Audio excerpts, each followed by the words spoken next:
అమ్మయ్యా, సమయానికి ఈరోజు శ్రావణి బండిచ్చింది.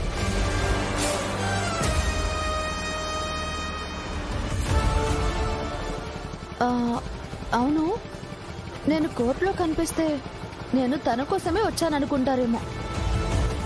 ఒక లా స్టూడెంట్ లాగా కేసును ఎలా డీల్ చేయాలో నేర్చుకోవడానికి వచ్చానని గట్టిగా చెప్పాలి. రుద్ర సార్ని ఎలా అర్థం చేసుకోవాలో నాకేం తెలియడం లేదు. కాసేపట్లో తను కోర్టులో హాజరవ్వాలని తెలిసి కూడా తనకేమవుతుందోనని ఆలోచించకుండా తను తీర్చుకోవాల్సిన బాధ్యత గురించి ఆలోచిస్తున్నారంటే ఎంత గొప్ప మనసు ఉండాలి. అసలు నేను ఎలా ఉంటారో ఎవరో ఏంటో తెలియని రాజకుమారుణ్ణి గొప్పగా ఊహించుకుంటున్నాను. కానీ రుద్ర సార్ కూడా రాజకుమారుడి కంటే తక్కువేం కాదు. ఇందాకటి నుంచి అబ్జర్వ్ చేస్తున్నాను. ఎందుకలా చూస్తున్నావు? ఏం లేదు సార్, ఊరికేనే. ఆ రాజకుమారుడు వేరు, రుద్ర సార్ వేరు. అయినా అగ్నిపర్వతానికి మంచు కొండకి తేడా ఉంటుంది.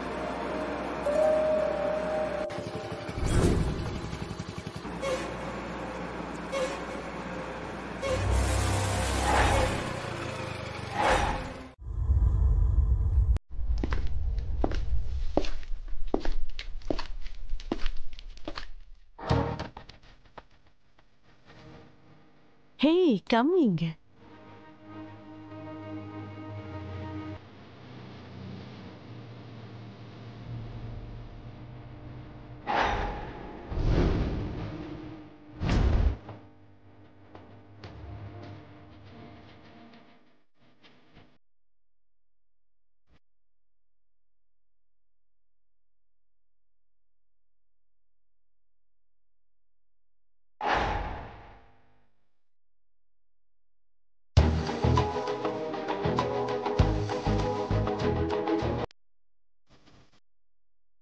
నా పర్సనల్ ఇష్యూ కారణంగా కోర్టు వారిని ఇబ్బంది పెట్టి కోర్టు టైం వేస్ట్ చేసినందుకు క్షమాపణ కోరుకుంటున్నాను యువర్ ఆనర్.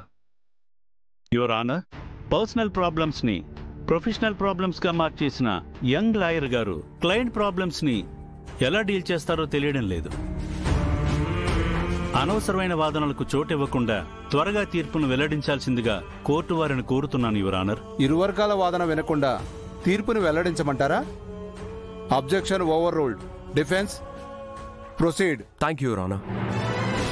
మొదటిగా నేను రుద్రప్రతాప్ గారిని ప్రశ్నించడానికి అనుమతి కోరుతున్నాను. గ్రాంటెడ్. రుద్రప్రతాప్, రుద్రప్రతాప్, రుద్రప్రతాప్.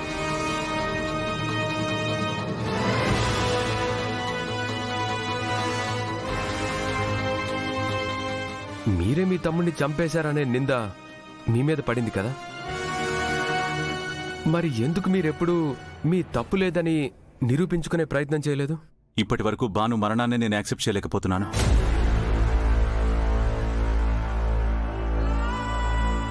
అందుకని ఇలాంటి సిచ్యువేషన్లో నా గురించి నేను ఎలా స్టాండ్ తీసుకుంటాను? సో పరిస్థితులు నన్ను మౌనం వహించేలా చేసే. Objection your honour. పరిస్థితులు కాదు, అతను చేసిన తప్పు అతనికి తెలుసు కాబట్టే తనని తాను రక్షించుకునే ప్రయత్నం చేయలేదు. ఆ విషయం అతని మొహంలో కనిపిస్తున్న గిల్ట్ ఫీలే చెప్తుంది యువర్ ఆనర్. గిల్ట్ అని మీరు అంటున్నారు, కానీ ప్రాణంగా ప్రేమించిన తమ్ముణ్ణి తనే చంపాడనే నిందని మోయలేని బాధ భారం అని నేనంటున్నాను. కోర్టు వారికి కావలసింది మనసులోని భావాలు భావనలు కాదు, సాక్ష్యాధారాలు. మీ క్లయింట్ నేరం చేయలేదనే ఆధారాలు కానీ సాక్ష్యాలు కానీ మీ దగ్గర ఏమైనా ఉన్నాయా?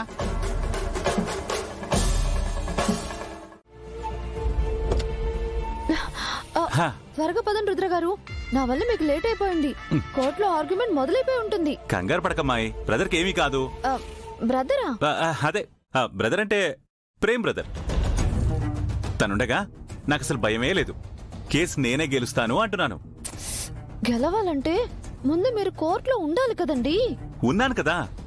ఇక్కడ కాదండి, అక్కడ కోర్టు సెషన్ లో ఉండాలి కదా. అవునవును, అక్కడ ఉండాలి కదా. ఒక పని చెయ్యి, నువ్వు వెళ్ళి కేసు స్టార్ట్ అయిందో లేదో చూడు. నేను డ్రెస్ చేంజ్ చేసుకుని వస్తాను. అయ్యో రుద్ర గారు, మీరేం పెళ్లికి రాలేదండి, ఇప్పుడు డ్రెస్ చేంజింగ్ ఏంటి? అదే మరేంటంటే అది నా సెంటిమెంట్ షర్ట్ ఉంది, అది వేసుకొచ్చేస్తాను. సెంటిమెంటా? పోనీ పిప్పరమెంటు. నువ్వు తొందరగా లోపలికి వెళ్ళమ్మా. త్వరగా వచ్చేయండి మరి. నీకన్నా ముందు నేనే ఉంటాను. వెళ్ళు. లోపలికి వెళ్దామా? ఐ నో సార్, కానీ ఫైల్స్లో ఉన్నవి అంతా నిజాలు అయిపోవు కదా.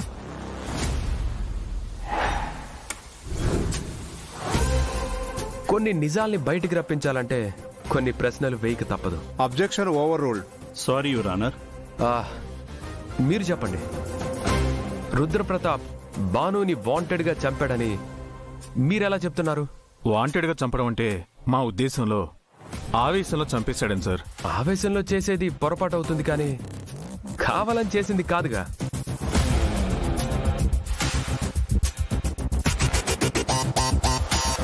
Objection your honour. అక్కడ పోయింది ఏ పెన్నో సెల్ ఫోనో కాదు, పొరపాటున జారి పడిపోయింది అనుకోవడానికి ఒక నిండు ప్రాణం. అది పొరపాటు ఎలా అవుతుంది? నా క్లయింట్ రుద్రప్రతాప్ ఆవేశం ఉన్నవాడే, కానీ ప్రాసిక్యూషన్ వారు మాత్రం ఇంకా ఆవేశంలో ఉన్నారు. ప్రతి పాయింట్కి అబ్జెక్షన్ లేవదీస్తే ఈ కేసు ఇక్కడే ఉంటుంది. Have some patience sir. Objection over ruled. Sorry your honour.